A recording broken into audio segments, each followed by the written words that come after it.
Аяқтың июінің ең жиі кездесетін 5 себебі бар.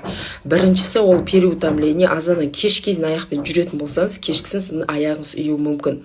Екінші себебі ол дефициттер. В тобының витаминдер жетіспеушілік кезінде және анемия кезінде сіздің аяқтарыңыз үйиді.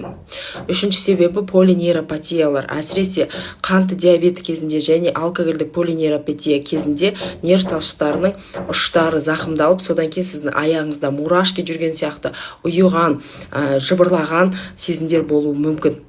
Төртінші себебі ол холестерин деңгейі жоғарылап, сіздің аяғыңыздың тамырларының ішінде атеросклерозды бляшкалар пайда болып, именно тамырдың алмасуы бұзылғаннан кейін сол жерде ұю пайда болуы мүмкін. Бесінші себебі ол белде, егер сізде грыжа болатын болса, именно аяққа келетін нервті қысқан жерде сізде ұю сезімі болуы мүмкін.